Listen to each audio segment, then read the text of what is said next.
Hey, kia ora koutou whānau. Welcome back to another edition of Big Hero News. Kia ora, Mr. Tutastic. Kia ora, Pat. How you doing? At what point are you going to run out of names? You're doing this. You know, you've turned this into a thing now, eh? New name every night. I got a list. I got a list. How are you, man? Good. My name actually have been a topic of discussion in Discord. There are some people. Yeah. What the fuck? We can still hear you. You're looking. Actually, you've never looked better right now, Chewy.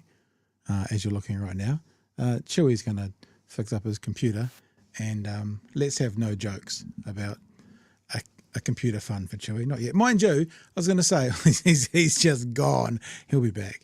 You know, if you're watching right now, you happen to be someone who's $44.5 million better off from Saturday night. You've got my number. You probably don't. You got my email. Give us a call. We'll figure something out. Let me see if I can conjure up a Chewy. Ooh, 3, 2, 1, pop. Hey, it worked. Hey, you can't hear me. Wait, am I back now? You're back. You're back. I'm somewhat back. As I say, people on Discord were saying that you were doing the name changes to me, that it was non-consensual. Oh. And I inappropriate touching, so to speak. That it's all me, baby. Yeah, it's all me. I don't have the power to change Pat's nickname, which I do. I think you probably do. Oh, I hear typing going on. It'll say Pathu. The first one will be Pathu. That is my guess. Hey, I have the power. Yeah, welcome. It was nice to have you here for about 60 seconds. You can probably leave now, actually. If it's my job here is done, clearly. Welcome to the show. Welcome to the week. New show, new week. Lots of stuff to talk about. Probably want to mention straight away a huge welcome to our new lovely patrons from the last few days. We've got Diane, Bridget, and Matt who have become patrons. And also remember, at the moment we are running the merch shop is open for this week. It finishes like midnight on Thursday. If you got your order in before lunchtime on Friday last week, it's at the printers as we speak. I don't mean he's working on them as we speak. I mean the box of hoodies and t-shirts are sitting at the printers, I assume, to be either printed entirely tomorrow or to be started tomorrow and finished on the next day. And then we have the slave labor of the 18-year-old daughter, who does a bunch of posting out and sending for me, and off it goes. Now, last week, I think, was probably our biggest week for merch in any one singular week, and 95% of the ones that were sold were actually the buffer merch. So you guys have been amazing at supporting Rainbow Storytime. Remember, we support a charity or a group every single month with our buffer gear, and this month's support is going to Rainbow Storytime and their Give a Little Fund. The money that they're raising to try and fight Brian Tamaki in their accusations of defamation against them. So every hoodie you buy, every t-shirt you buy, that is the buffer gear, and it's the Rainbow buffer gear this week. This is the last week. At least 25% of the profits go to Rainbow Storytime. And also we have a patron who has said that they would match our contribution up to $500. And I imagine we'll be donating high hundreds towards $1,000 this time around. That's what my guess is. But yeah, we do need to keep the effort up for those guys for this week. Rainbow Storytime is our quote unquote charity, and you can help support them and support us by going to bhnshop.nz. Yeah, other stuff from the weekend to talk about, Chewy, but we've got BHN Whānau on with us, Matthew Tukaki. So maybe we just get Matt and have a bit of a chat about what he's up to, and then we'll go over the weekend workings. And that sounds like a radio thing. And when you work in radio, everything has to be alliteration. So Chewy, what was your weekend workings? Dun, dun, dun, dun. Anywho, let's get Matty in and have a chat about what he's up to at the moment. Welcome to the show, Matthew Tukaki. Matty, g'day, kia ora. Thank you for having me in the Tuniverse. Yeah, and did you get that one? No, even better would be Mr. Tuniverse. Mr. Tuniverse. There you go. Very good. There you go. Mate, and the merch store should be Budgie Smugglers with Mr. Tuniverse on them. Oh, now you are. Look, it's just, God damn. It's just It's continuing. so good. to get better and better and better. And if the budgie smugglers with Mr. Tuniverse on the back are not good enough, maybe one of those T-shirts with the fake abs on it to go with the budgie smugglers. A set for the beach this summer. It sounds like are you pushing for a job in marketing at BHN, Matt? Is that what this is about? No, I think you've got an 18-year-old that's well enough in tune to package it for you. Hey, thank you so much for joining us tonight. The reason you are joining us is you tagged me in a tweet today, and I wanted to talk about it because I think it's really interesting. So what I think we'll do to start off with is I'll show the tweet and read out the tweet for people who are on the audio podcast, and then we'll get your vibes around it. So this tweet was put out today by Matthew with 2 images attached to the tweet. The tweet itself said, "I have made the decision based on my evidence-based belief. There is no room for division based on misinformation in our society." And to that tweet was attached these 2 images with these two paragraphs on them. "As the National Māori News Service provider, I feel that we must take a stand. That said, I would be happy to debate the issue with Don Brash on Waatea, having read the statement issued by Hobson's pledge. Here at Waatea, we deal in facts, we deal in evidence. It's a shame that the Herald, only weeks before, published an impressive piece dealing with the whenua, only to have undone that by the latest descent into misinformation. I have today written to our contact at the Herald, informing them of my decision and to erase and desist publication of our content." The other, there was 2 of them. What have I done with the other one? I don't know what I've done with the other one. I'll just do this. You go on to say, "As the publisher of Waatea News, I have made the decision to end any or all informal or formal agreements with the New Zealand Herald. Having reviewed the material printed last week, I cannot and will not in good conscience accept that the Herald decided to accept an advertorial filled with misinformation, accepting a payment for what is essentially an advertisement sowing division between Māori and non-Māori."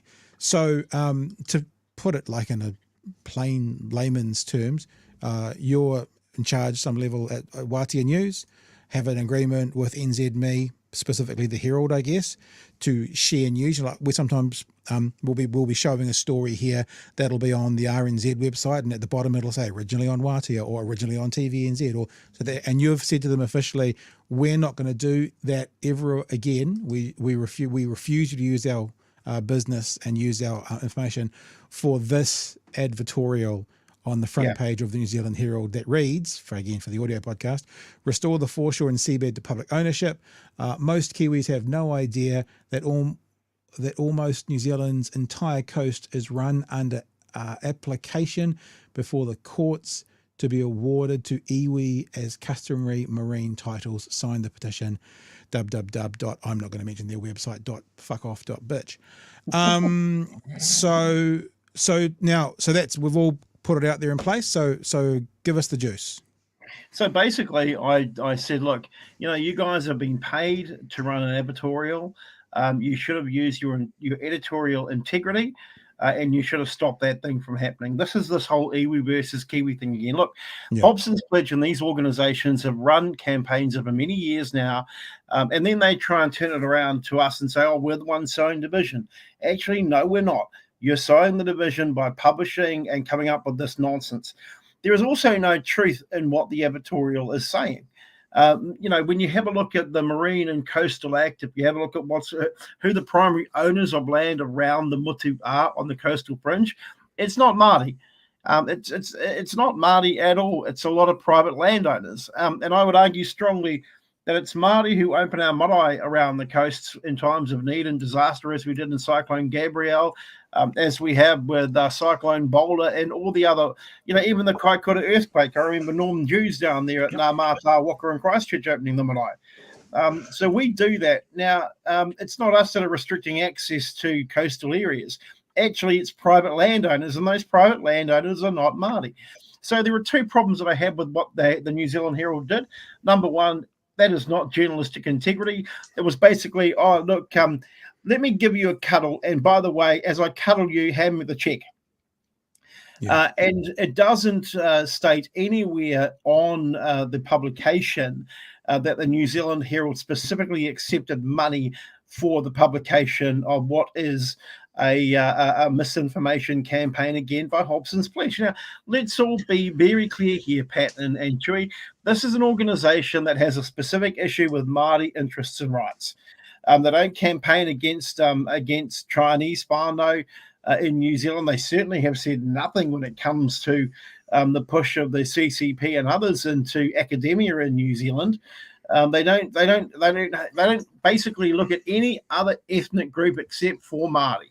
So it's about time we called it out. And there was no way I was going to have Waatea as the national news service provider for Māori involved in anything that the New Zealand Herald may or may not do. And it looks like it's tipped the scales this evening, because I did get an alert from the New Zealand Herald indicating that they would not publish a second advertorial that was due out on Wednesday from Hobson's Pledge, having reviewed the situation. So I think that's a good call. So that's a little bit about the story behind what happened today. I basically had enough. Yeah. The just not to be pedantic, Pat, but that they didn't advertise that they accepted money for it. I mean, it's an advertorial. Yeah. And no one's going to look at that and think they didn't receive money. They're not doing this out of the kindness of their heart. Good God. Let's hope they're not doing it out of the kindness of their heart. Now, exactly. Matt, can I just add one more thing? The way that it was wrapped, it appeared as being the front page of a national masthead. And so for me, it's trickery of the worst kind. I mean, you've got the New Zealand Herald symbol in the top left-hand corner. That is a wrapping advertorial, but the average punter out there wouldn't have seen it that way. They would have seen that as a leading edition of a major national masthead publication. It's trickery. It's connery. Let me ask you one more question. Now, after reading all the facts, I can see the difference, but I know a lot of the criticism out there is going to be, wow, making any noise when they did this. And for those in the audio podcast, it's when the CTU ran a front page advertorial on the Herald saying Christopher Luxon out of touch, too much risk. So how would you respond to those people saying same? Well, yeah, I mean, it's got the NZCTU down on the bottom right-hand corner. It's very clear who it is. The only identifier of it being an advertorial is the fact that it is the NZCTU. Where on that does it make it obvious that it's Hobson's Pledge? Yeah, I mean, I guess if you know their logo, but many people wouldn't, and I guess that little tiny word up there, placed by Hobson's Pledge. Look, I think the other thing, and you tell me if I'm wrong, the other thing that's very different about the two things is this is an opinion-based statement. Yeah. This is dis and misinformation. So actually, that's right. that actually any kind of advertising, you know, the Advertising Standards Authority, I'll ask you about that in a second, but any kind of advertising must be factual and accurate. This is an advertorial. This is an advertisement that is mis and disinformation. This is an advertorial that is opinion-based. So that's the difference I see. But what do you think about that? I think you're absolutely right. To be honest, I just think that the New Zealand Herald should rethink their approach to these things. I get that everybody wants the money. I get it. I get that the media industry is under pressure. I get all those things, but it would be helpful if the New Zealand Herald made it clear that this was specifically an advertorial. The distinct differences between the CTU ad and the one from Hobson's Pledge is the obviousness of the entity placing the advertorial. Yeah. I mean, it would be interesting to ask New Zealand Herald. Maybe we can give them a call, see if Shane Curry's available in the next couple of days. Like if an anti-vaxxer group came out and wanted to do a front page advertorial talking about myocarditis, would they take that money as well? I mean, like where is there, are they any money at all costs sort of thing? Is that where they're at? Or did they see this as a valid advertorial? In other words, factual? Yeah. So from what I understand in my discussions with the sector this afternoon, is that the Herald, what happens in advertising, no one's really spoke with what goes on in editorial.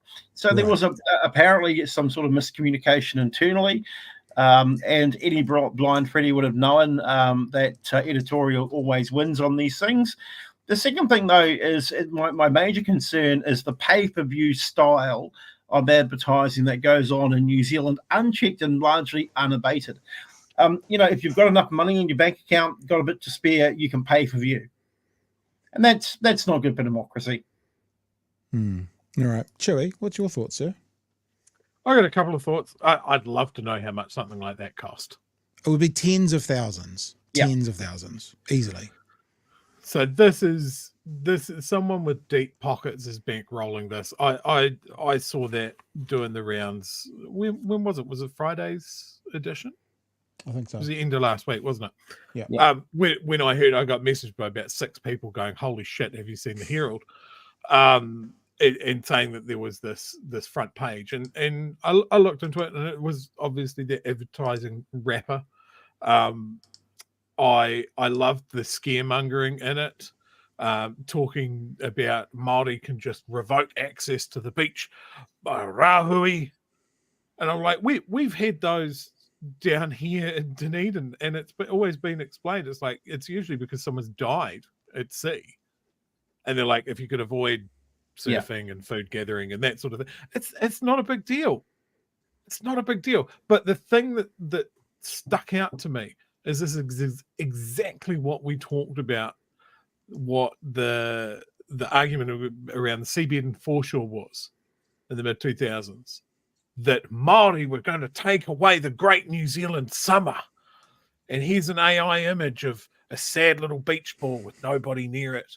It's that same emotive angle because it fucking worked last time and they want it to work again. But this is Hobson's pledge with a shit ton of money behind them. And I think we are going to see more billboards, radio ads, TV ads. They've got deep pockets. They've got someone bankrolling them.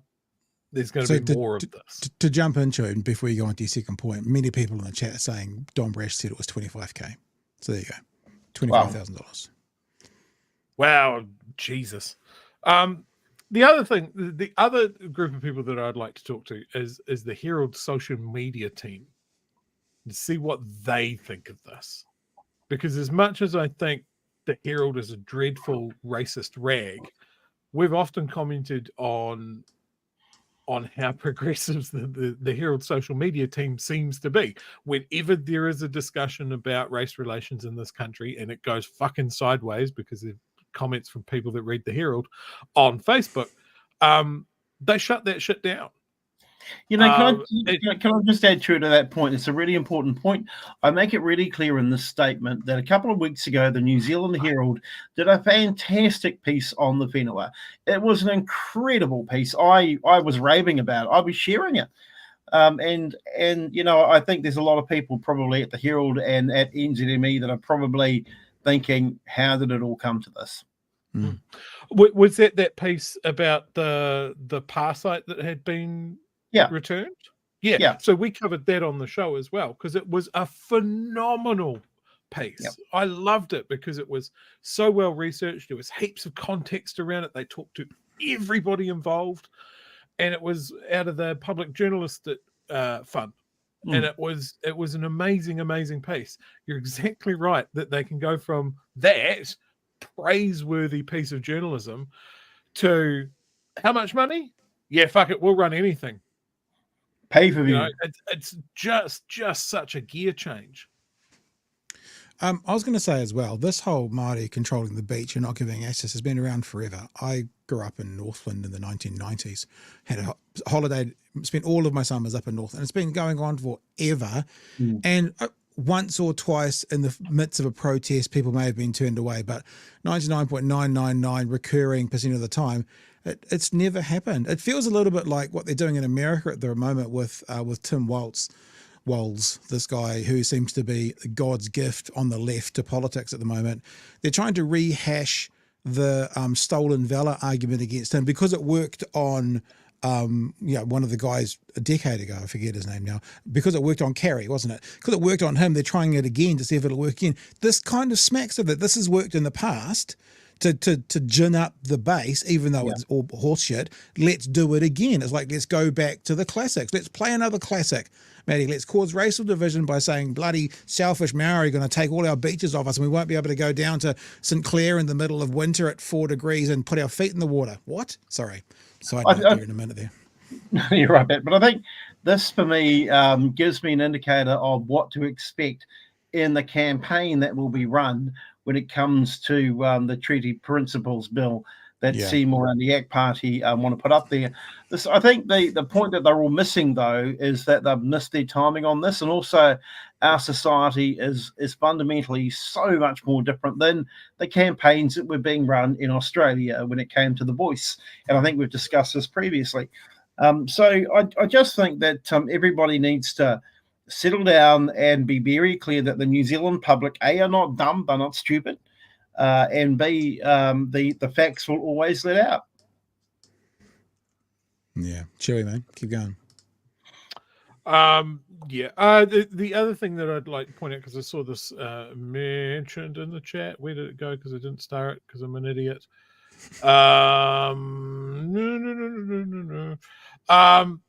Is there a link to the Taxpayers Union? Sorry, free speech union. It absolutely is. I looked into who registered the website for the petition, and it's Jordan. How about this one from Tawhiri? TPU paid 6,000 for ads. New Zealand Herald hired Jordan Williams of the Taxpayers Union to write articles just outright for the New Zealand Herald, though. Jeez. So, well. How much is this going to impact the Herald, Matt? I mean, honestly, this has been good to know. How much of your stuff have they kind of, when John Key got in, he did something that was kind of offensive but kind of good. He goes, we don't understand the Maori stuff. Let's give it to the Maori party to look after. I mean, is that like you guys in the Herald at all? They're like, oh, they can tick our Maori box, or have they got some other things going on? I think they've got some other things going on. I mean, we share our content. So we are the national Māori news providers. So Scotty Morrison, for example, reads our news in the morning before he goes off to do Tukaki. Yeah. So from our perspective, we share news with Te Ao Māori News, with stuff.co.nz, with RNZ, with many others. Probably, I think at last count, there were 41 articles so far that the New Zealand Herald have taken from us and shared on their platform over the course of the last, probably as many months. Although don't quote me on the actual figure, I'm still waiting for an actual number. And I'm happy for people to take our content, particularly when it's about getting the Māori kaupapa in the story or the Māori lens out there. I'm happy for it to happen. But in this case, I have also drawn the conclusion that the Herald possibly also, and I will say it, sometimes like the other publications, use us to brown themselves up. And I must admit, I was already super cautious about the informal arrangements that were going on between ourselves and the New Zealand Herald, which is why I sought to formalise them. And in much banter with my team this afternoon, I've decided to end both the informal and formal arrangements that we have with them. So that means they're not allowed to use your stuff. What would happen if they did? I would send them. I've already indicated to them by email this afternoon that I will send them a cease and desist letter, and I've also indicated that I'm more than happy to pursue legal action if that is required. Right. Okay. Hey, there's a few texts that are coming. Can we get to some of these and mention them as well? I'm just making sure they're the ones that we're talking about. James just says boycott the Herald. We live in Otago. We don't really even see it down here, do we, Chewy? Very rarely. No. You see anything going on? No. I will have my I have my feelers out for the ODT for when they choose to run something like this. Yeah, right. I wouldn't put it past them. And I will be extremely vocal if they do. Yeah. And thank you for that super chat. Also, Camaram, thank you for your super chat. Seymour and Co. want the mass prison population, no safety, social safety net, and security for the poor, and wealth distribution up the top with this dictatorship of the rich. Do we have to copy everything from America? We'll be talking about this later on with the new announcements they've made about sanctions on beneficiaries as well. They've decided that what they had decided wasn't draconian enough, and they want to go one step further. Any thoughts about that? The being run by the rich, Matt? Any thoughts around? Yeah, I think we need more transparency around what's going on and who pays whom in this country when it comes to media. I mean, I've made it very clear I've taken a publisher's decision on this one, and that's a separation between a publisher and an editor. I don't interfere in the editorial decisions of my team. I go to great lengths not to do that. So, for example, Adam Gifford and Peter Bircheveld and all of these people that are traditional hardcore journos, some of them have got some pretty interesting histories themselves. But in all reality, I think we need openness and transparency in where the money is coming from. We kid ourselves in New Zealand that we're a country that doesn't have this sort of behaviour happening. And yet here it is for all to see. And I do lament the fact that we don't have an independent Royal Commission, a standing Royal Commission against corruption in this country, to independently assess what goes on, or hold officials and even people like me to account. I think we're kidding ourselves if we somehow think that New Zealand is the great untouched, perfect democracy in the world. We are not. I also wonder, because I'm a bit of a media nerd, at how this actually happened within the structure of the Herald. As an editor seeing that, you'd hope the editor would be like, well, hang on, couple of things, the political aspect of it, but CTU did it, okay, but also the accuracy angle of it. I mean, one would assume that this would have to go through several checks and balances before it gets approved. That's what we keep getting told about quote unquote mainstream media. One of the good things about them is the checks and balances. Like us idiots on the internet can just say or do anything with no level of accuracy because no one checks us, right? So don't trust us. But we're always told the journalistic practice in the mainstream media, they go from the journalist to this person to the writer to the prefect and then back down. And I know it's not a journalistic item, but one of the things the mainstream media says to us is you can trust us because of our practices. I wonder how this functioned and happened within the practice of the New Zealand Herald. It's interesting you should say that, because somebody asked me last week who I would and wouldn't take money from as a publisher. So on the commercial side of running a radio network or a news service. And I was pretty blunt, and I said, well, okay, I wouldn't take money from pharmaceutical companies, particularly on issues of, say, for example, mental health or suicide prevention and things like that. I certainly wouldn't take money from pokie operators, given the gambling and addiction of gambling when it comes to our whānau, or for that matter, sports betting companies, to be frank. So, there are lines that every publisher knows that they should not cross. And so it astounded me that the internal machinations of the New Zealand Herald, who have been around a lot longer than we have, we've only been around for about 30-odd years. The Herald's been around a long time. They are respected, whatever right or left of centre or whatever it is they're at. They are a respected masthead. They're one of the last remaining national mastheads in this country now. And so they should be right and proper in how they assess putting these sorts of things up, whether it be on the masthead online, on social media, or on the physical print copy. And so it comes back down to that question, Pat and Chewy, who wouldn't I take money from? Well, I can tell you straight away who I wouldn't take money from. I'd also second guess some of the content that we have put up in the last few years as well, given our proximity to the left in many ways. It's hard for a Māori broadcaster not to be associated more with the left than the right in many cases. But in saying that, I say to my guys, make sure that the disclaimers are up, make sure that all the things that we're doing to protect the journalistic integrity of what we put to air or what we put online is there. And that's going to happen on the rehash of our own website, which is coming soon, and a few other bits and pieces too. But, geez, I'm pretty disappointed with them. There's only one other thing as well, and I could have mentioned in that rant about how that got through. Occam's razor, right? The fewest number of conclusions to get the outcome. The other thing what I didn't mention is unless editorial agrees. Yeah. That's the other possible conclusion here, which is terrifying if that's the case. Yeah. You hope it's not the case, but that could be the case. And just a little tangent, but speaking of there, again, around the foreshore and seabed, Matthew, you talked about, being more closely associated with the left perhaps than the right. I mean, me and Chewy watched the documentary about the 20-year history of it and did an interview with the director of it here and that. And my first question was how the fuck can Māori still believe in anything to do with Labour after what they did over the foreshore and seabed? Tangent, I know, but you just sort of brought it up. It was like what Helen Clark said about those people at that point. And I was just like, mate, you would have lost my vote forever if I was a part of that community. Sorry, little tangent. No, you're right. I mean, but the thing, media is the same thing. Māori are not homogenous when it comes to their voting. We never have been. Yeah. All you have to do is go back to 1993 when the first of the Māori seats of Northern Māori fell to New Zealand first. And then in 1996, the others fell over too.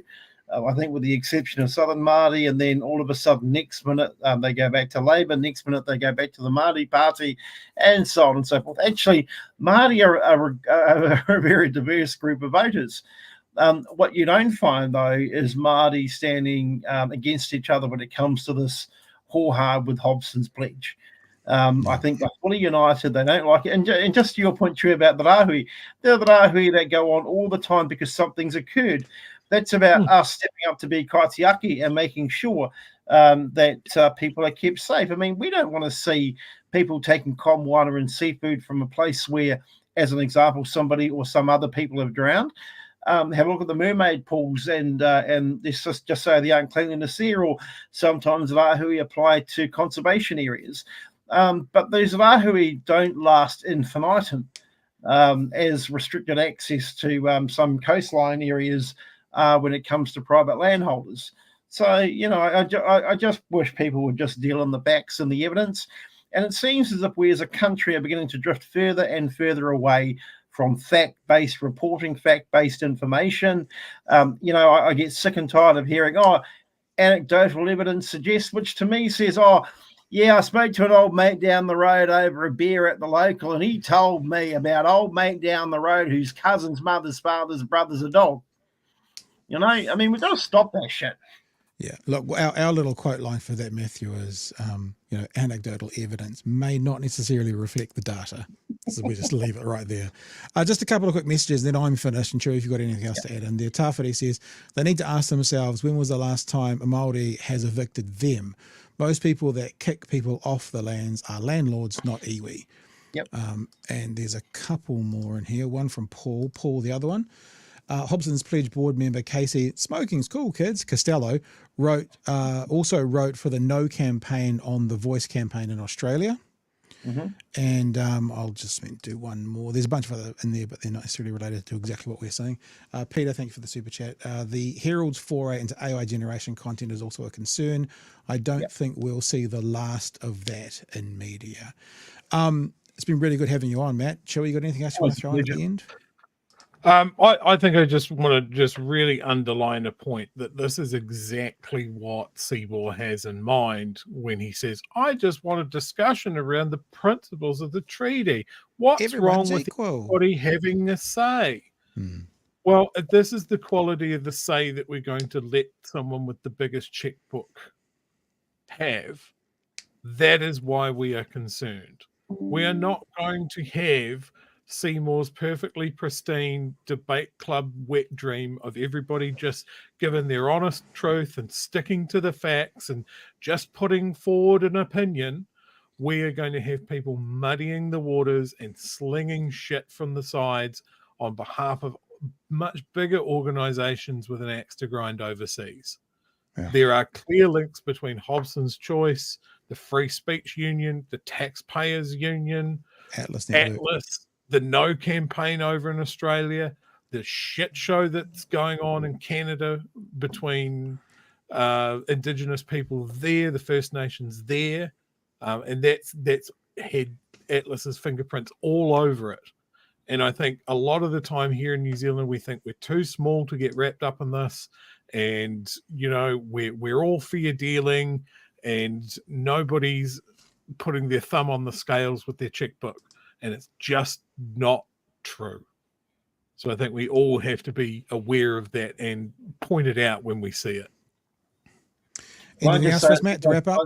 Yeah, I just want to say it's always great being online with you guys.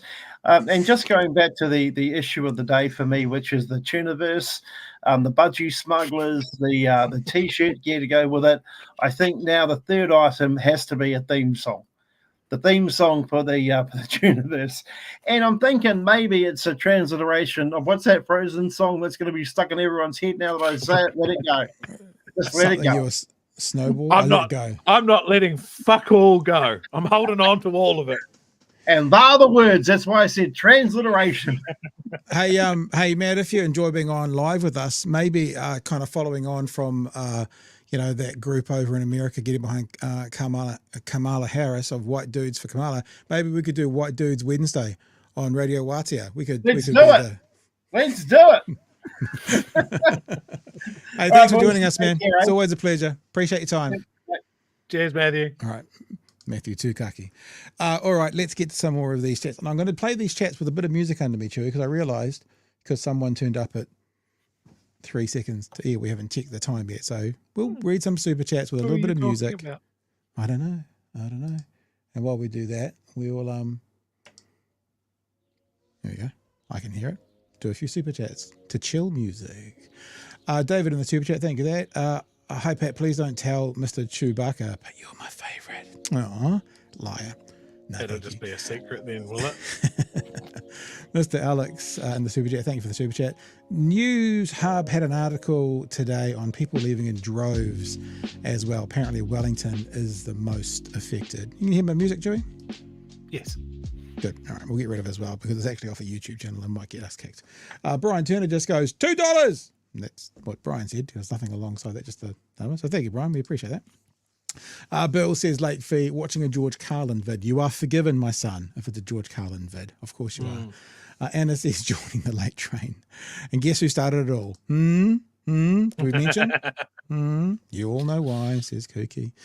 Did Anna. Mr. Alex says the situation with the health system is frightening as well under the coalition. The other day on the newspaper, the Waatea Hospital was short-staffed by 40 nurses, which is frightening.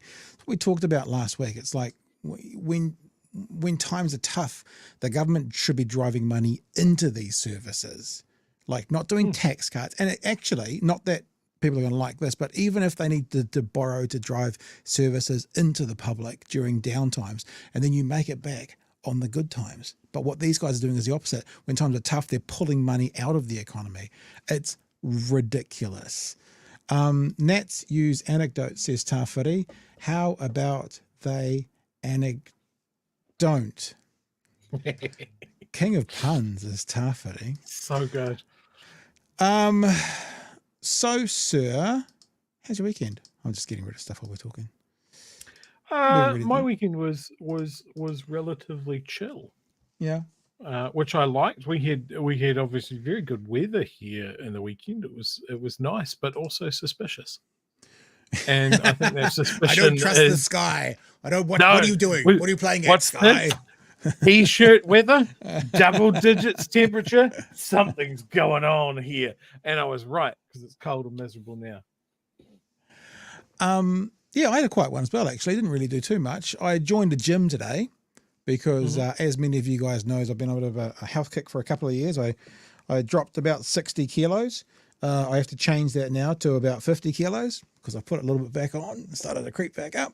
So today I was off to the gym, my first session at the gym, and I've got this. There's this kind of special day coming up in the start of next year. I can't talk too much, but I can't remember what it's called, and I'm going to get svelte for that. So I reckon 20 kilos in 20 weeks.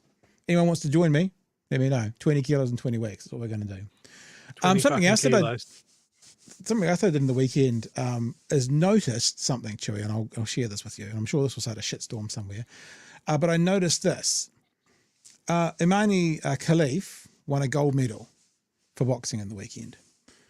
And I just noticed that it seemed, compared to when she won her first fight, it was remarkably quiet on the Twitterverse from those right-wing trolls. Now, I'm not saying there weren't some out there making all the same revolting claims. And remember, these claims are based on a person's account of something that their banned group did. No one's seen this evidence yet. Just remember that really clearly. No one's seen this evidence. It might be there, but no one's seen it yet. And it was very quiet about this. And you would have thought if they're going to, go hard at it in the first fight, they'd be 5 times as loud after she won gold. But much like we talked about Chewy, maybe she should give it a crack. Guess what? She is taking legal action. Now, I don't think that means your racist Uncle Bob from Nelson is going to get had up by, get a lawyer's letter for something that was set on the Twitterverse. I don't think it's necessarily that Alliance New Zealand is not talking about it. But it is interesting to think about those big few, J.K. Rowling being one of them, Elon Musk being another one, and lots of politicians.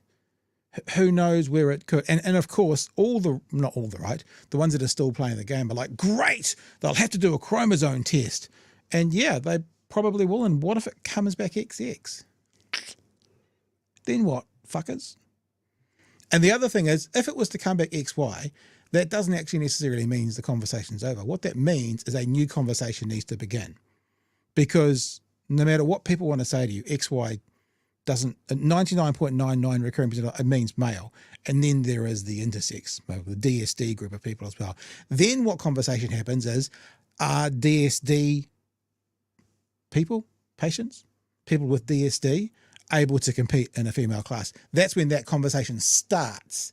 That's not where it ends by saying, aha, male. And they don't seem to catch up on this very well. So if it comes back XX, there's a couple of particularly revolting and repugnant right-wing trolls that I said a couple of times over the week. If you end up being wrong, will you come on and publicly apologize? Mm-hmm. Neither of them responded to that question from me. Right. And there's some pretty significant public ones. If it comes back XY, what you're going to have from a whole bunch is that they're going to claim absolute truth and they're going to go, that's it, it's over. But my belief would be, okay, so this is someone with DSD, intersex, whichever is the correct terminology for this individual. That begins a conversation around what do we think about DSD people with DSD being in female sports. That's when that starts, because it's not the transgender people in female sports. It's not that. It's another conversation. Anyway, Drew, I just thought it was, I know you're not really on Twitter, but I observed far less noise being made after the gold was won. No, the first conversation was vile. And then the pushback against it was really strong. And I don't know, look, I'm first to admit, I'm prone to a little bit of echo chamber because I don't tolerate fuckwits. Yep. But yeah, the pushback was strong. The information counteracting what these horrible people were saying was good. It explained things to people. And I think the takeaway here is biology never fits in a box. Oh, well, I think what we say is mostly.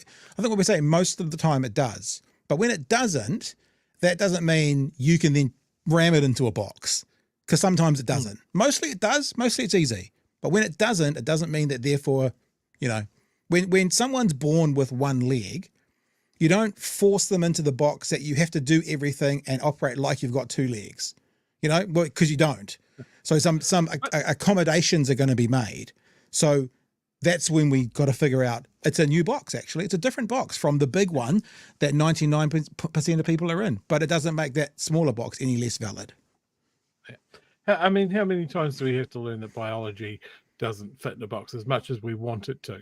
The male and female. Well, we learned that there's definitely gray areas around that. Mm-hmm. Gay and straight. Well, you're either gay or you're straight. Well, we know that that's not true either. It just keeps happening. We keep looking at things and then finding out that it's not a box, it's a spectrum. Yep. And this is the problem with this conversation. Is just that again. Well, we talked about this last week. The problem with this conversation is you've got this ideological position in the world who have made their who have defined themselves as the people who force through the issue that there are only two genders and two sexes. So now those same people have to stay in those boxes and fit everything else into those boxes. So when you get the very rare occasional in-between situation, they're the ones that are still going, got a Y is a male. No matter what the actual science would say. Yeah, absolutely. Yeah. Hey, let's have a look at is there anything else? Nothing else in chat we need to get to?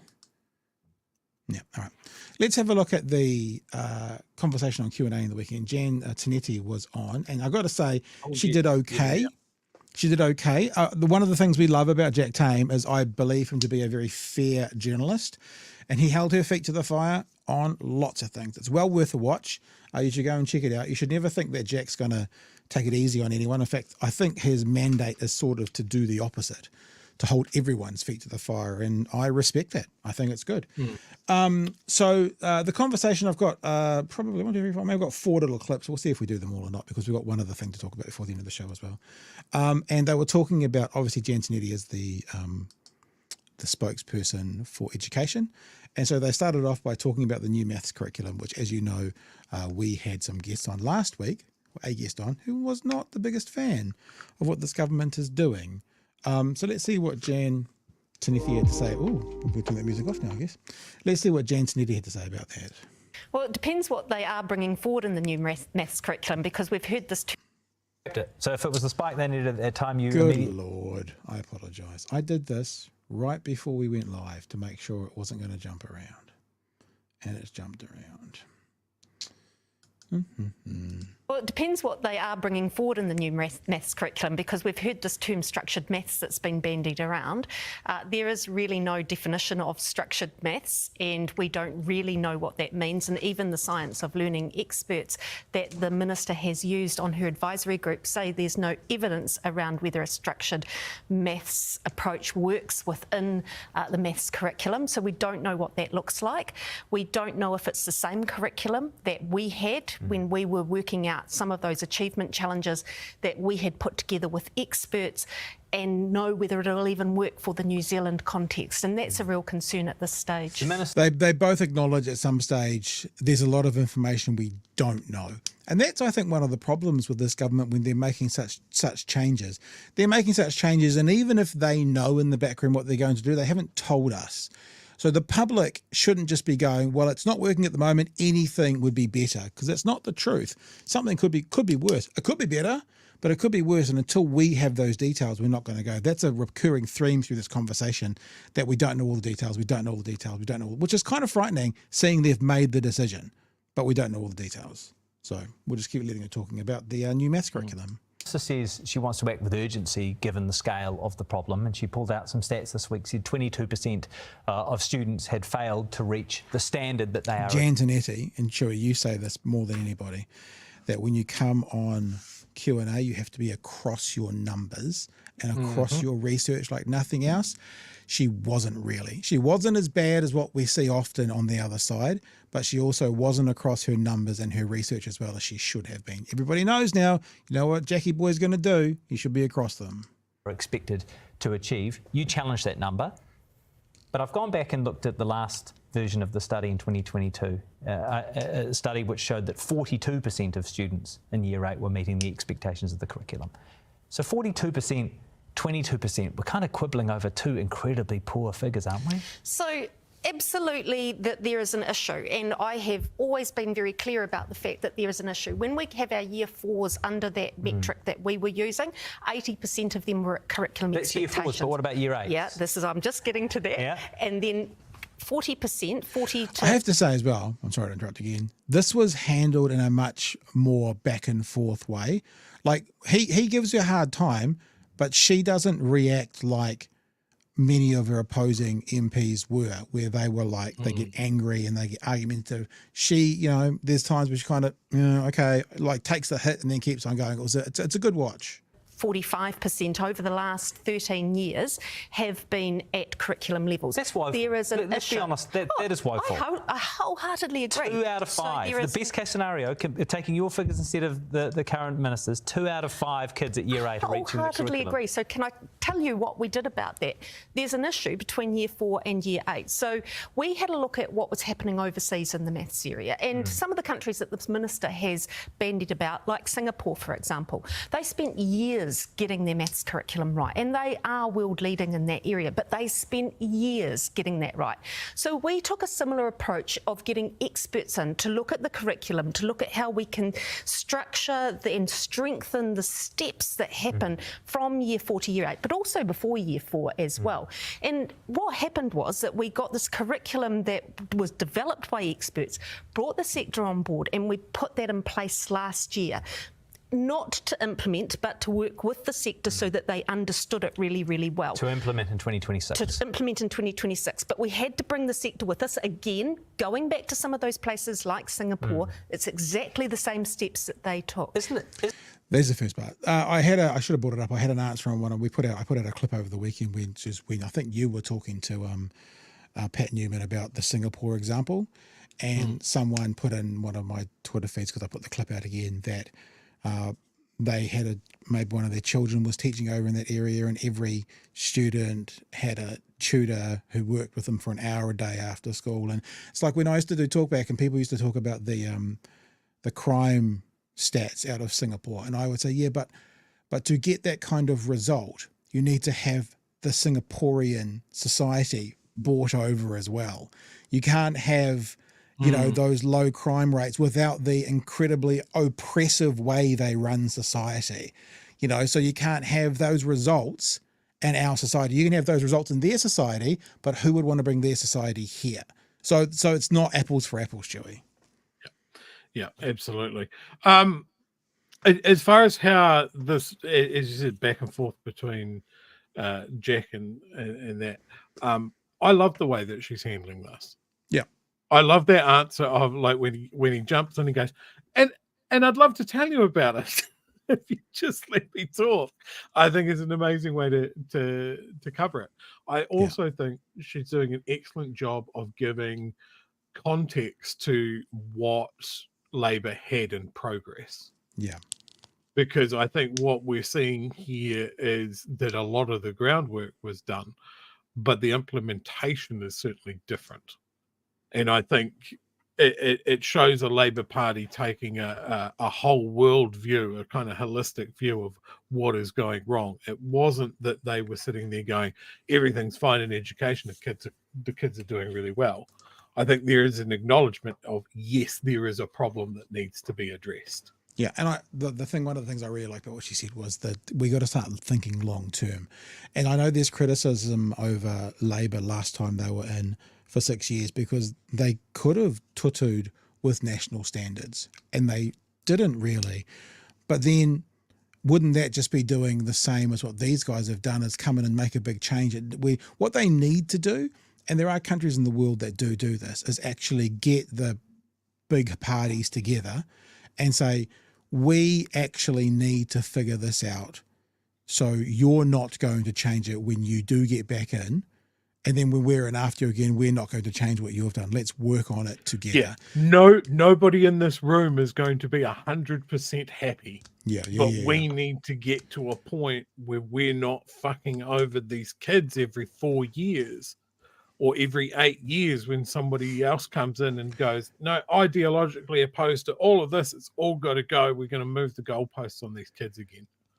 And if they did something, 100% agree. If they did something and then passed it with, like, because you can put things into a different level. I can't think of the word off the top of my head. Do you watch the chat? Correct me. When you're like making decisions based around that you want them to stay longer in Parliament, you need a 75% majority. Like if you're going to lower the age of voting, if they put that kind of legislation on it, then a party like ACT couldn't come in and hold National's head under the water and say, charter schools, because no matter what, if they were a 52% winning party, they still wouldn't be able to change it without a 75% majority. You know what I mean? They could do something like that, even if that's with the core 80%, and go, okay, we can tutu with the last 20% ideologically, but that core 80%. I mean, it just seems such a simple idea, incredibly difficult to put into practice. Peter says, Labor puts in the mahi. Nats, she'll be right. Thank you for your super chat. Speaking about the Singaporean one, Dave says Singapore wouldn't even let the Beatles injure the length of their hair. The Malululator says Singapore is a very controlled society, and Mike says no chewing gum in Singapore. And this is the point. When we say we want to be like this country or like that country, or we aspire to be more like that, you can say you aspire to the results of Singapore, but you can't say you want to do what Singapore does, because you need the whole Singaporean lifestyle. You need Singaporean citizens living Singaporean lives and having a Singaporean ethos to get those results. You're not just able to take exactly what they do and place it on top of a laid back, casual Kiwi sort of society. Yeah. And we do this all the time. We want to cherry pick things out of other countries, but we don't look at what is around it. Like, I would love it if someone came in and said, "Hey, look, we've looked at education systems around the world. And what the one that we want to emulate is Finland. We want their results, and they're not going to look at how much they pay teachers. They're not going to look at things like Finnish kids start school later than us. Like, this is something that I found really interesting. Right, school's got to start at 5. Lots of countries don't do that. They start them years later. But yeah, we just cherry pick what we want. And I think for them to go, yep, structured maths works in Singapore, don't need to look into anything else more than the fact that I've name dropped Singapore, which we all know is a very wealthy country, and Australia, because we want to be like Australia. Again, don't look into it.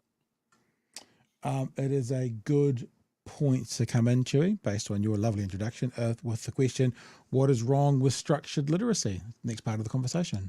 To be taken. So the government earlier this year announced $67 million for the rollout of structured literacy starting in term 1 of next year. Given you have publicly supported structured literacy, including on this program, what are your concerns about that approach? So I love structured literacy, just as you've just said. I think it is really important, and I like that approach. My concerns are that with bringing in this particular approach, they have demonised reading recovery. Reading recovery has been something that has a lot of research that is around it and sits around it over many years. It has changed in its approach over years. So it's changed in its approach very recently to have a greater structured literacy component, and that's right? what people understand that to happen, but it's changed a long time before that. And as I said to the Minister... But most recently, right? No, you would agree with that? Most recently, yes. Reading recovery has been changed to have a greater emphasis on structured literacy, and surprise, surprise, the results have massively improved. So why in 1992, when I trained as a reading recovery teacher, did I have structured literacy as part of my training back then, if you're saying that it only just happened recently? I'm not saying it's only happened recently. I'm saying it's become a greater component of reading recovery recently, and lo and behold, the results have massively improved. So, is that wrong? It has changed recently. It's become a greater component, right? No, I think you're conflating something there of just saying that it's actually changed just this once to become part of it. No, I'm saying it's become a greater component. It's become a big component. So it's become a greater component since you trained as a reading recovery teacher. I'd say that it's become a greater component. I'd say that it was already a great component of the program. I think what you're trying to say is that we've had this whole language approach. It hasn't had a whole language approach for years and years and years. I'm saying that structured literacy is a greater component of reading recovery as a program than it was in 1992 when you trained. And in recent years, it has grown over years. And as it's grown, we're getting a little bit lost in the weeds here, Pat. Yeah, I think so. But I mean, it's actually stylistically as well. It's still interesting to watch her do this versus, I won't say the right, but some people who have come on and just got very frustrated and started to argue back. They actually worked it out together in real time on the show. Improved. Yeah. Thus, structured literacy, having it as a greater component, has ended up giving us better results. So therefore, if that's being the case, that it's grown over time, structured literacy, why are we suddenly getting rid of it and then using that money? We're replacing it with to support other structured literacy programs. Are we? Because according to the government, we haven't that's seen their pledge. Yeah, but we haven't seen what those remedial programs will look like yet, and that's a real concern. Right. So I was in Christchurch a couple of months ago, where Yolanda Sorrell, who's an amazing structured literacy provider in Christchurch, who has the New Zealand Order of Merit because of her work in structured literacy, is also a reading recovery teacher and teaches 6 months of the year at a school in Christchurch, reading recovery, at a school where they have a structured literacy approach. I went down to watch her teaching. She says the two are completely compatible, and she is incredibly concerned around the loss of reading recovery, the loss of the knowledge of those teachers in this country, the demonisation of reading recovery. Is there, to your knowledge, is there any reading recovery teacher who won't be invited to retrain with a structured literacy approach to continue to work in learning support? Well, when I've spoken to them around the country, none of them have actually been invited to retrain. Right. Not one of them has been invited that is the minister's pledge. Yeah, absolutely. So we can ask her about and that concerns me. Yeah. When I asked originally, she said that they were contacting, the Ministry of Education were contacting those teachers. I have spoken to those teachers. They have said they have not been contacted. Then I put that in a written question to the minister. She came back and said, oh, it's whether the schools want to have them as a structured literacy, and they will have that opportunity. There you go. Section 2. Now, Chewy, you've always had a bit of a passion about reading recovery. So what are your thoughts around this, sir? I'm a reading recovery kid. I was a voracious reader once I learned how to read, but it was very clear. And look, I've said this on the show before. I'm an ADD kid as well, who went through a decent amount of childhood trauma when I started school as well. So if it wasn't for a program like Reading Recovery, I don't know when I would have learned to read. So I'm a firm believer in that program being very, very important. I consider myself proof of that. So when people start messing with it, I'm just like, oh, are you sure you are dealing with just really the building blocks of learning? Like if you're delayed in learning how to read and stuff like that. And there's lots of reasons why somebody would. You know, maybe they don't get the best start. This is the whole idea with having a state school curriculum, right? This is everything that National wants to talk about, is that everybody's got to start out on the same starting blocks. Not everybody does. And so a program like Reading Recovery, to get, like, you didn't start it when the starting gun went off, but we've got to get you caught up with these other kids. I think it's something that is enormously important. And I think with all of that backwards and forwards of like, well, you know, Reading Recovery is old and we're getting rid of it for structured literacy. And well, actually structured literacy is part of the Reading Recovery or can be complementary to the Reading Recovery process, all of that sort of thing. I would much rather hear from teachers than Erica Stanford, as an example.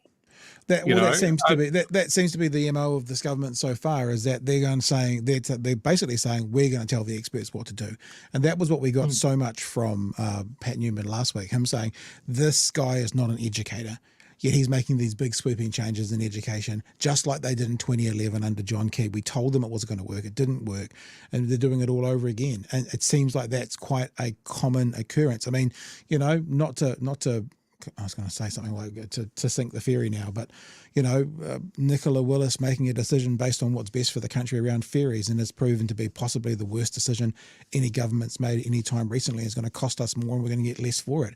It's not her skill set, but because the ledger didn't work for her, she made the decision. They're making decisions that experts should be advising them on and they should be making via them themselves, probably because that thing we always say, they're always trying to attain the one thing they haven't got yet. Before the election, it was getting elected, and now it's getting tax cuts.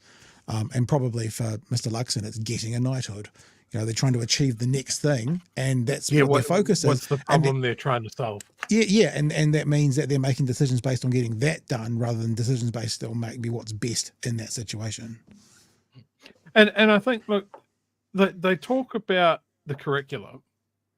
They talk about structured literacy and they sort of point at something like Reading Recovery like it's old and it's not working. But they have not at any stage talked about the one thing that is almost universally agreed on as a big problem for the starting school and early learning and all of that sort of stuff, which is classroom size. Yeah. How many teachers per pupil, you know, how many pupils per teacher do you have? You know, in the aspect of like, oh yeah, well, we can have one teacher for 25 to 30 students, and maybe a teacher's assistant shared between 3 or 4 classrooms is clearly not up to snuff. Yeah. And that has never been mentioned with all of this fiddling around curriculum. And what are we going to get the teachers that we do have to do? There's been no talk of getting more teachers outside of the discussion about charter schools, where the answer is apparently they don't even need to be teachers. Yeah, again, Chewy, look at you, sir. You just do the work for me. We're going to move into two quick commentaries around charter schools. This was the part of the conversation that she wasn't really across her numbers. And one of the problems is Willie Jackson has already said publicly to Jack Tame that charter schools worked he has to support them because they worked for him. So now to have this opposition saying charter schools aren't going to work, Willie Jackson's comments are a thorn in their side, and they're not entirely sure how to handle that quite yet. I'm going to play two back-to-back here because the first one's only 30 seconds, and it's just Jan basically confirming what they're going to do to charter schools when they get back in. I want to reiterate first, before I say my response to that, is that Labor has got... When charter schools were Good grief. Oh. I even did it again. Sorry, guys.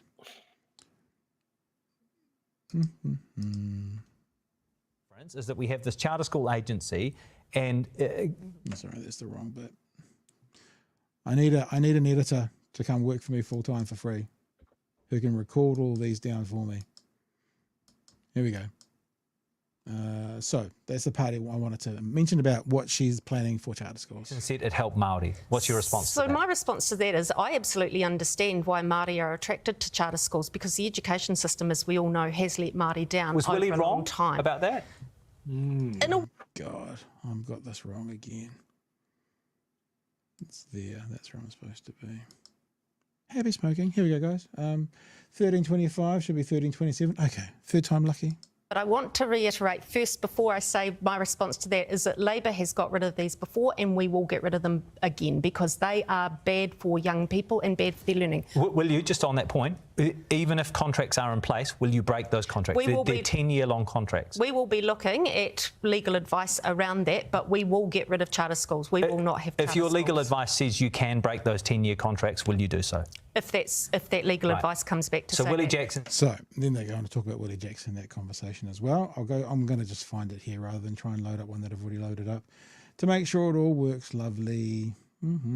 So then they went into conversations around charter schools, the difference with charter schools compared, like the difference this time around compared to what that we had with charter schools last time around.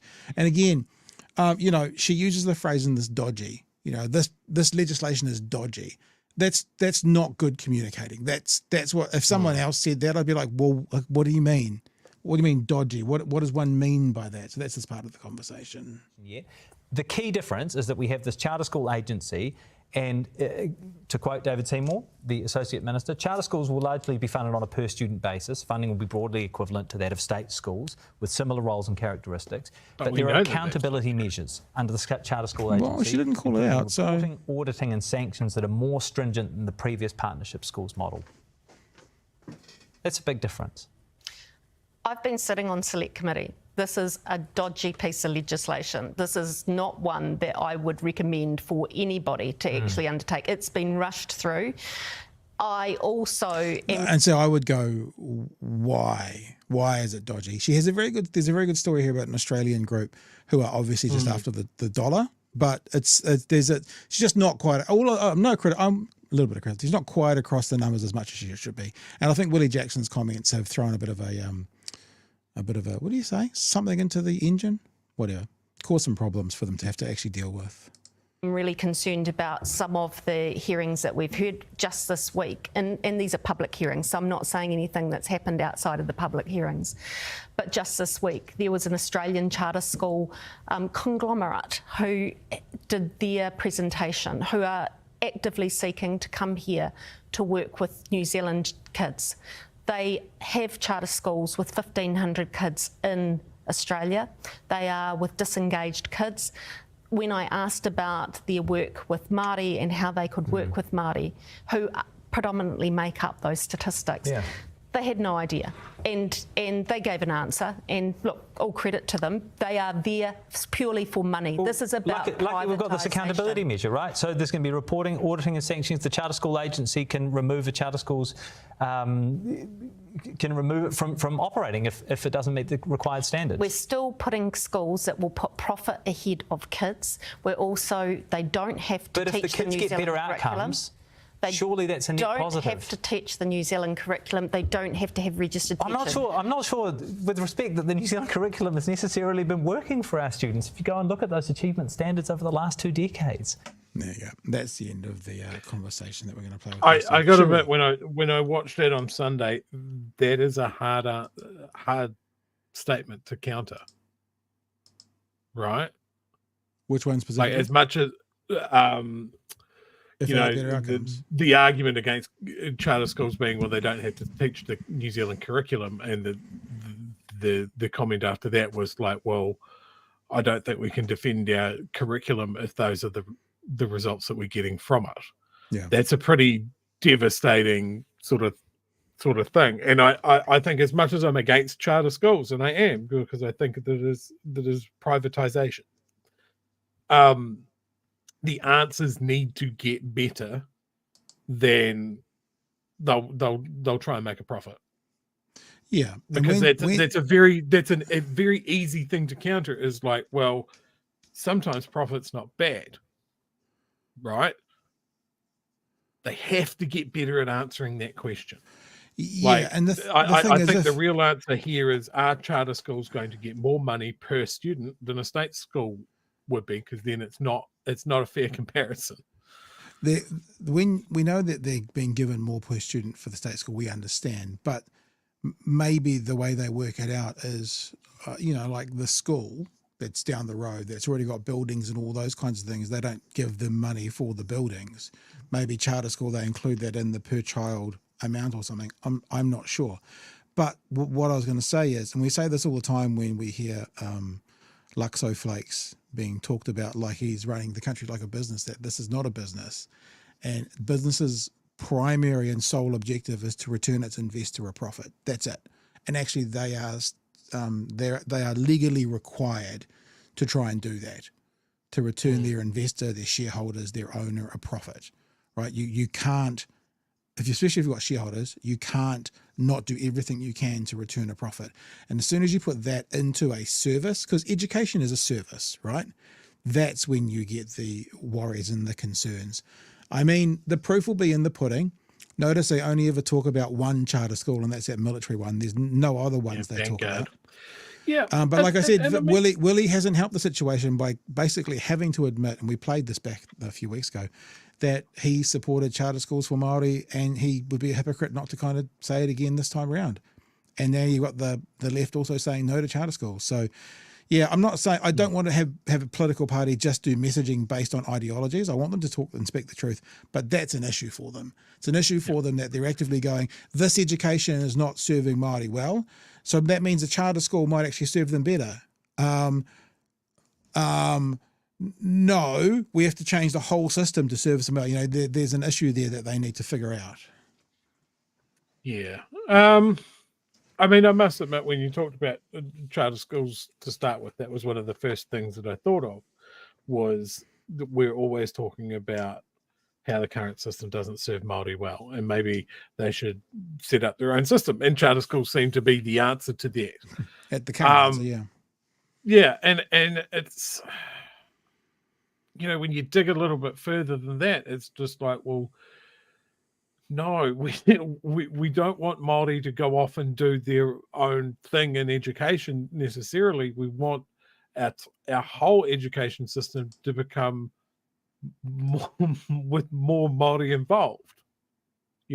I think there was another, I don't think we played a clip of it about it, but was talking about teachers' competency and confidence in teaching math. Was really interesting in there as well. Just from a professional development, there was a stat mentioned about how many teachers feel confident in teaching math, and it was a scarily low number. So, I mean, is it the kids that are doing it wrong, or are the teachers going through teachers' college not getting it right? Do we have the right people? Yeah, it's such a big thing. Yeah. And I think the government that we have just wants to go, well, our big solution to this is structured whatever and charter schools, big rubber stamp, job done.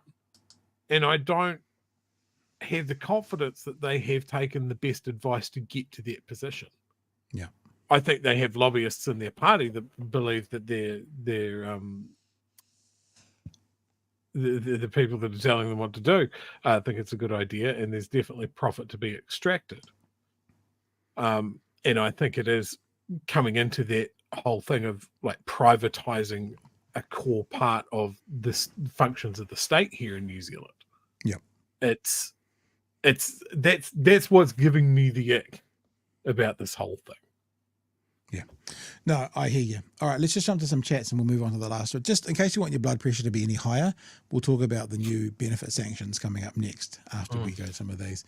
Mr. Arvid says, Sir Ian Taylor says Prime Minister is not living up to KPIs. Interesting. I might have to contact Ian and see if he wants to come and have a chat about. Dave says chewy, chewy, bang, bang. There you go. You got another one there for you, sir, if you want to put that onto your list. Hannah has said that there's some money, thank you for the super chats, by the way, for the people before, for Pat's editor fund. What I'm going to probably have to do is actually record the clips, edit them down to just their length so they'll play without doing that, because that's got to stop. It's all right, I've got to spare 60 seconds of my day. Mr. Arvid, thank you for the super chat. Says, here's the counter. So because it's not working, they can do whatever the fuck, I guess that is. No, we are going to have kids knowing different things.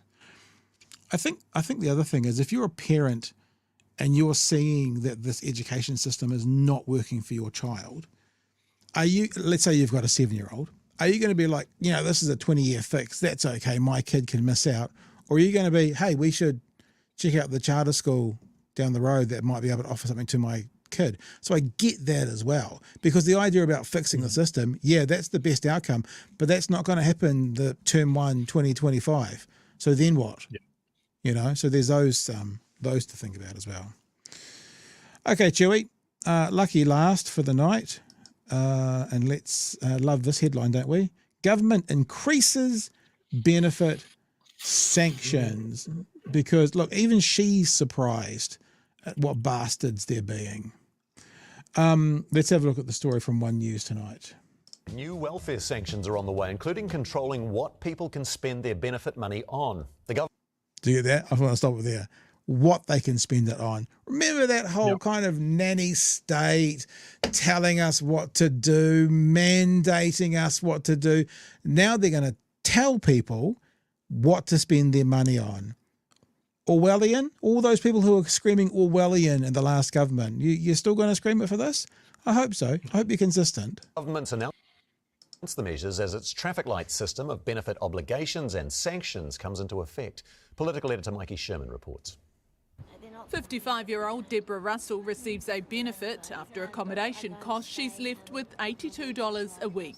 I mean, most of my things get paid for by the government, which is great, but $82 doesn't go far, does it? When you need to buy clothes and things. Even the smallest of luxuries add up. I like to get a packet of biscuits or some decaf coffee.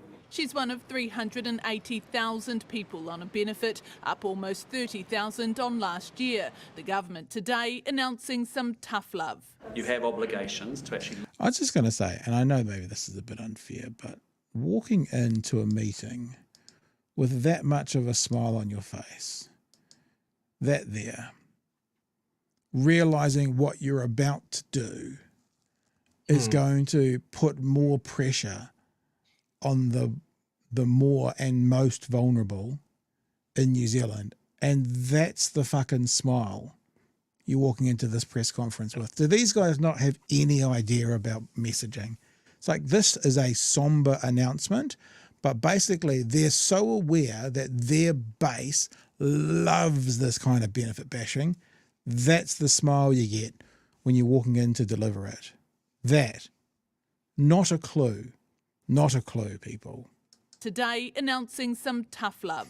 You have obligations to actually look for work, to show up for interviews, to show up for the seminars and make sure that you're compliant. Under a new traffic light system, those who comply with their benefits are in the green, but fail an obligation like a workshop or meeting and it's on to orange with 5 days to sort it out. Fail that and it's straight to red, slapped with sanctions. Instead of going straight to a reduction of their benefit, we're providing an alternative. New sanctions include doing community service work and having 50% of your benefit put onto an electronic money card, which can only be used in certain stores.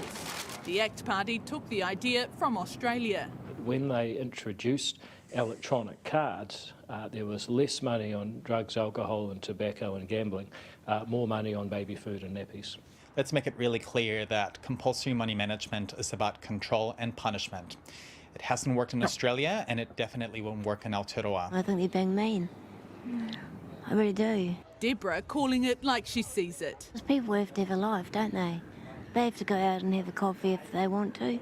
They should be able to go and do something nice for themselves. ACT also tried but failed to impose it on women who have more children while on a benefit. Do you feel this, guys? So if you have a second child you're on a benefit, ACT wanted you to be like, no, I'm sorry, mate, no more money for you. Remember, and maybe not ACT, but this is the political world that sells themselves, and I'm saying that with air quotes around it, as the family-friendly side. You know, this is the side of the politics that conservative Christians sit on, where they're like, this is where the anti-abortionists sit, that sent out tweets rejoicing in Roe versus Wade get overturned. This is the side of politics where those people live. And what they want to do is punish a newborn child for the actions of a mum and a dad. I'm not even saying those actions are bad, just the reality of having it. What they're going to do is punish the child. So they're not family friendly. They just want to put their knee on the neck of the vulnerable. They want to make life harder for poorer people and easier and better for richer people. Chewy, you got anything before we keep going? David Seymour is possibly one of the worst people in the world. Like, you can't have a cup of coffee. You can't have a packet of biscuits. You're getting money from the state. No nice things. Can't even have a roll in the hay with your partner. Because if you have a kid, you lose your benefit.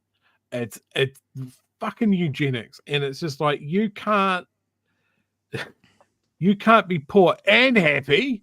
Yeah. Or even poor and comfortable. What happens if your oven dies? What happens? Kid needs a new jacket. Can't afford it without months of budgeting. And even then, we've stuck half of your money on a card that can only be used at some businesses. And I'm sure there's not lobbying that goes into that. Exactly what I was going to say. How do you think they're going to choose those businesses, I wonder? Your fucking poverty card, which will probably make a really gross colour so it sticks out in your wallet so everybody knows that you're poor.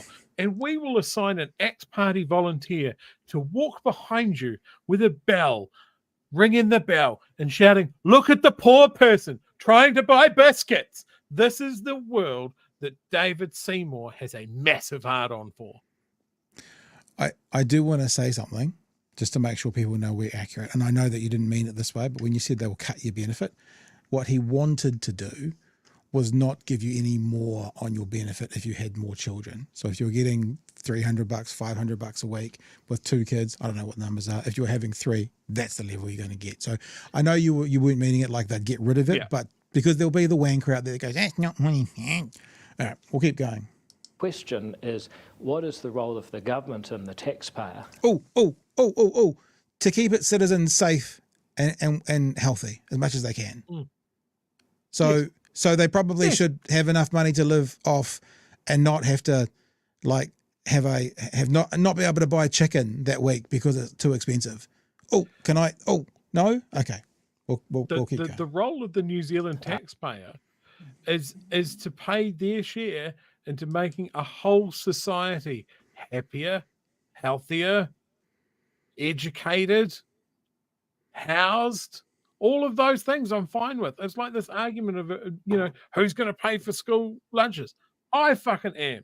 And I'm happy to do it. As a childless person that gets nothing out of it, I am happy to make sure that people are fed, even if they're out of work. Mm-hmm. And according to people, should be whipped in the streets for being unemployed. And we say this at a time that the unemployment rate is going up. Yeah. More poorer people are now going to be treated worse because there are more poorer people. And remember, when we were talking to Craig Rennie last week, economist from the CTU, he was very clear. It is an active choice by this government to have the unemployment go over 5%. There's always going to be some increase in unemployment, but to have it go up over 5%, these are choices this government is making to make that happen. So they're creating more unemployed people than there needs to be, and then they're putting their knee on the neck of those unemployed people to try and get as many of them off a benefit as they can, because then they'll go off and quietly die in a ditch. And that'll be one tick that we won't have to pay anymore. All right, let's keep going. The taxpayer to keep giving you a pay increase for each child that you have. While the new sanctions are targeting those on the job seeker allowance, any beneficiary, including those on sole parent support, will be targeted. So I'd say to those parents, it's pretty simple. We've got common sense rules around what you need to do. Go and get a fucking job. Put your kids in daycare. Go on, get on to it. What, you won't be any better financially off? I don't care. Go and get a job. Put your kids in daycare. To comply. While the traffic light system comes into force today, the new sanctions will begin next year. Mikey Sherman, One News. All right, Chewy. A lot there, sir. We've said a lot already. Is there more you want to add? Here's your poverty card. Yeah. Bright fucking teal. Yeah. So that'll stick out like dog's balls. Look, these sort of schemes have been tried overseas. They're right. Heavily used in the Northern Territory in Australia. It's quite a large Indigenous population in the Northern Territory. Just saying. Food stamps in the US, same thing. Yep. And it is just, you are poor. You cannot possibly be the best judge of how to spend your money. We know that if we give you money, you're just going to take it to the TAB, or you're going to take it to the liquor store, that sort of thing. It is tarring everybody with the same fucking brush, that we all have to get a say on what you buy.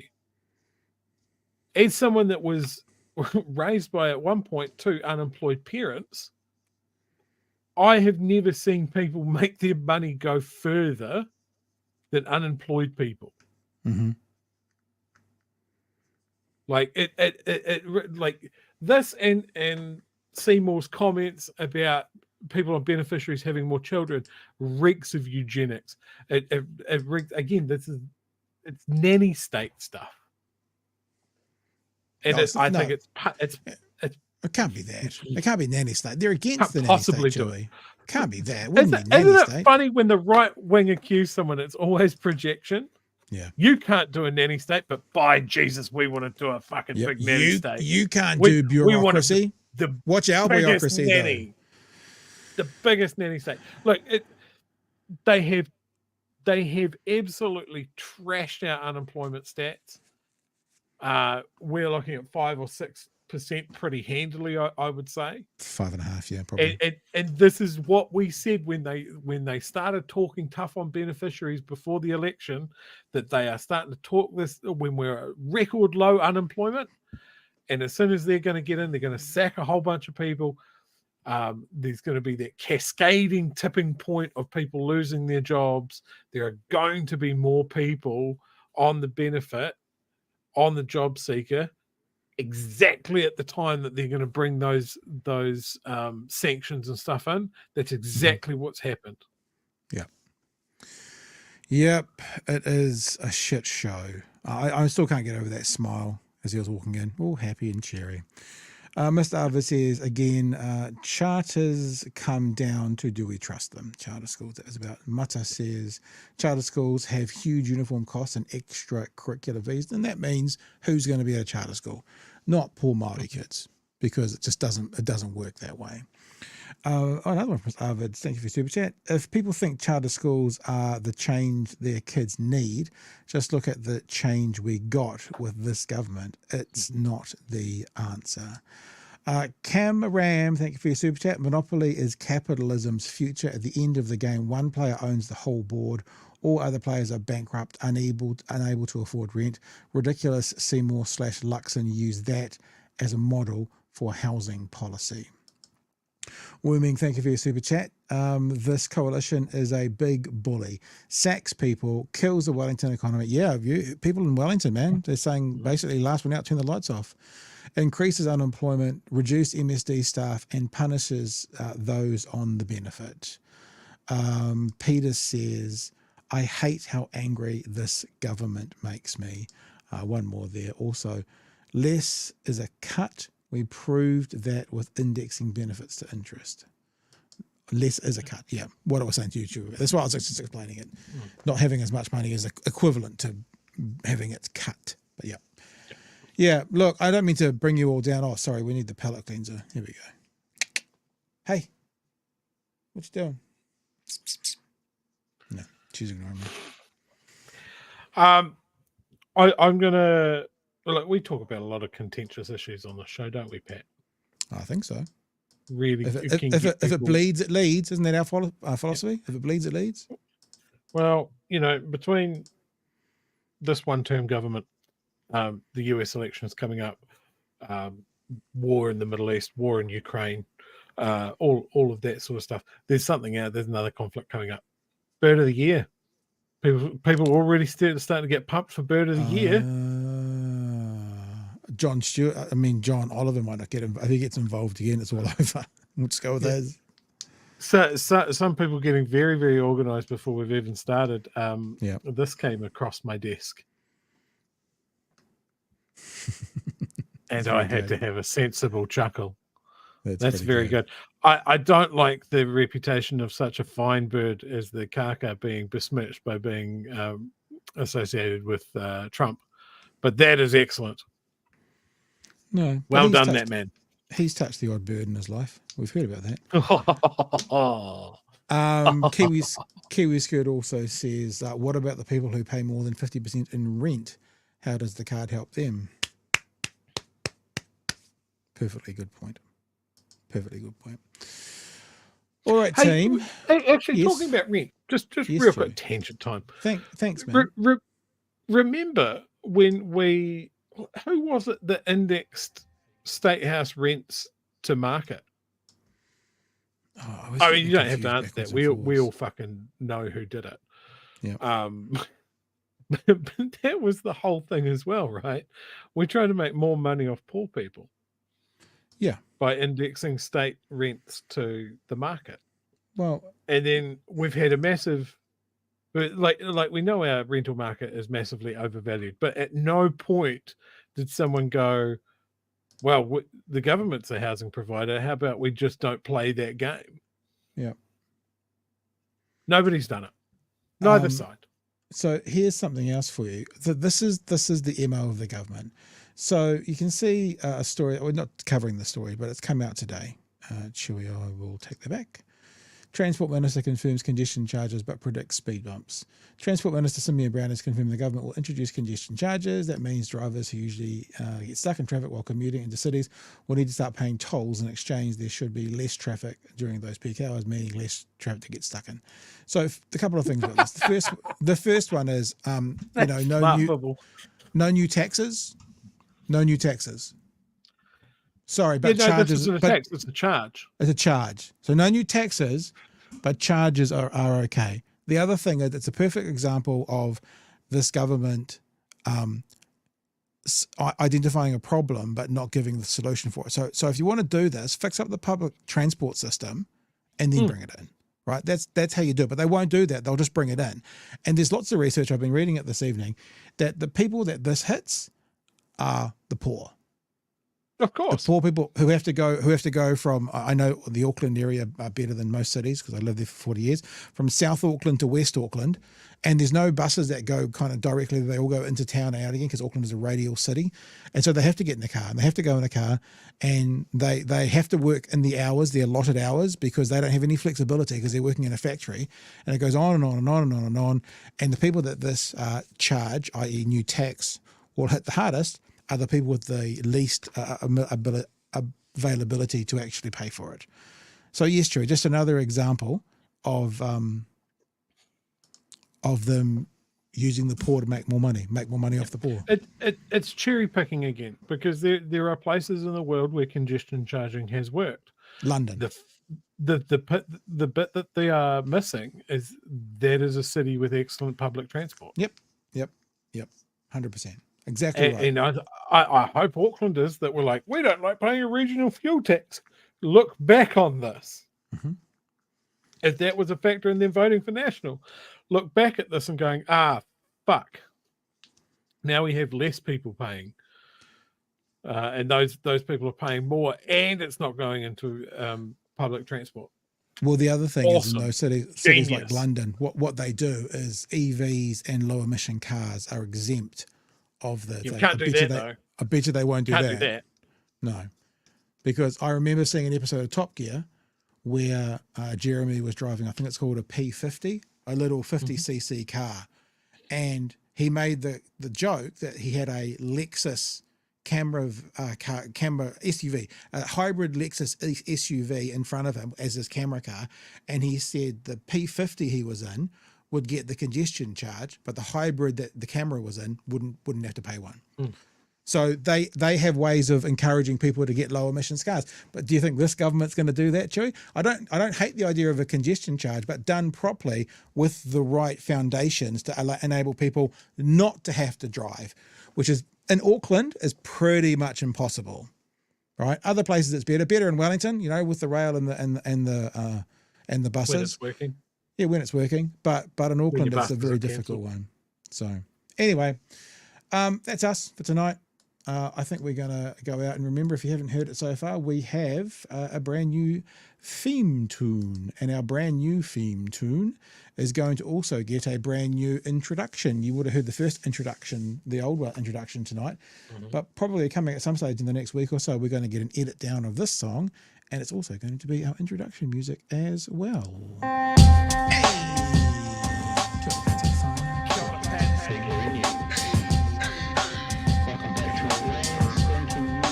Vibes are immaculate. Debate, whether it be thoughtful or funny, even if we're all creatures of hate. It's a fine line that we're walking together. For better, push aside the temptation to berate. Let's take a note of the corners we stand in. As many points as the hairs on my chinny chin chin. When the news that we're watching is hairy, knowing all the things that we need to be wary of. Like the rich have their hand out for rewards, while the many have to work out what they can afford. And the rest of us ain't paying attention, or maybe have questions we're too worried to mention.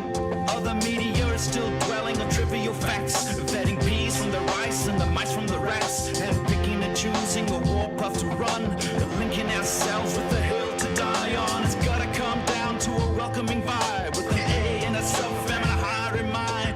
All have a lean either this way or that, and will be analyzed by both Chewy and Pat. With the evil in the world trying to mess with your head, and you're sitting on the couch, you're thinking chivalry's dead. Each night, 2 nights, they're gonna sing you to bed. It's big hairy news. So congratulations to Brendan, who I spoke to over the weekend, who produced and sung and played a bunch of these instruments and put it all together. We've already talked about it, and that's why I know there's going to be another edit coming our way. If you'd like to support what we do, then of course be a part of our billboard as well, be a part of our credits. You can come and join us as a patron, patreon.com/big hairy news. Visit the shop this week to help support Rainbow Storytime as well. That's bhnshop.nz. And other than that, Chewy, I'm done for the night. How about you, sir? I have been told that I am done as well. I've run out Oh. of tangents. I am All right. bereft. Hurry, my friends. Cheers, fam.